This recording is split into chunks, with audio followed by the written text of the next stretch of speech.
ভারতবর্ষের অগ্নিকন্যা বাংলার জননেত্রী মমতা বন্দ্যোপাধ্যায়, যিনি ভারতবর্ষকে পথ দেখান, যিনি বাংলাকে পথ দেখান, সেই বাংলার জননেত্রী মমতা বন্দ্যোপাধ্যায় 21শে জুলাই সভা থেকে তিনি ঘোষণা করেছেন 27শে জুলাই নানুর দিবস উদযাপন করার জন্য।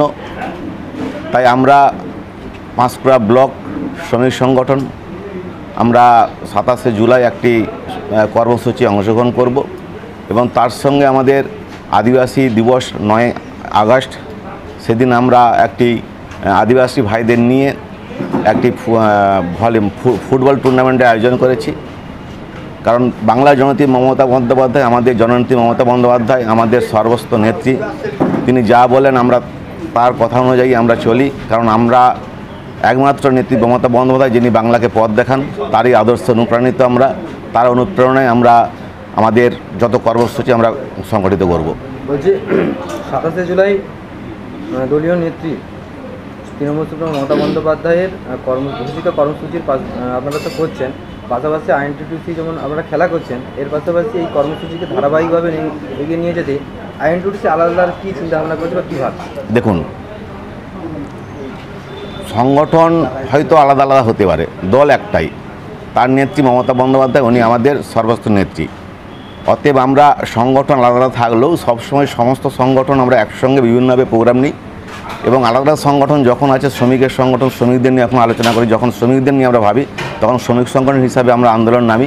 যেহেতু দলীয় প্রোগ্রাম কর্মসূচি আমরা সর্বস্তরের সমস্ত সংগঠনকে নিয়ে কর্মসূচিগুলো একসঙ্গে আমরা রূপায়িত করি। ওই যে আইএনটিটিউসির রাজ্য নেতৃত্ব, রাজ্য সভাপতি কী নির্দেশ দিয়েছে আপনাদের?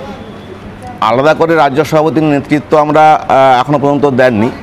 উনি নিশ্চয়ই হোয়াটসঅ্যাপে বা আমাদের সংবাদ মাধ্যমে দিয়ে দেবে। কিন্তু সবচেয়ে বড় কথা, আমাদের সর্বময় নেত্রী মমতা বন্দ্যোপাধ্যায়, জননেত্রী মমতা বন্দ্যোপাধ্যায়, তিনি যেটা বলেছে সেটা আমাদের কাছেই ধার্য, সেটাই নিয়ে আমরা এগোতে চাই।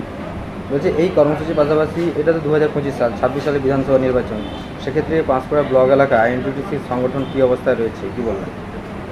2026 আমাদের কাছে একটি চ্যালেঞ্জের দিন, কারণ বর্তমান পরিস্থিতি যা অবস্থায় আপনারা সবাই দেখেছেন, ভারতবর্ষের যে সাম্প্রদায়িক শক্তি বিজেপির শক্তি যেভাবে বাংলাকে অশান্ত করার চেষ্টা করছে, বাংলা সবচেয়ে বাঙালিদের, যেখানে বাংলাভাষী মানুষ আছে, যেখানে বাঙালিরা আছে, তাদের প্রতি যেভাবে তারা উঠে পড়ে লাগছে, তাদের প্রতি অশান্ত করছে, তাদের বঞ্চনা করছে, তাদের প্রতিবাদ করছে।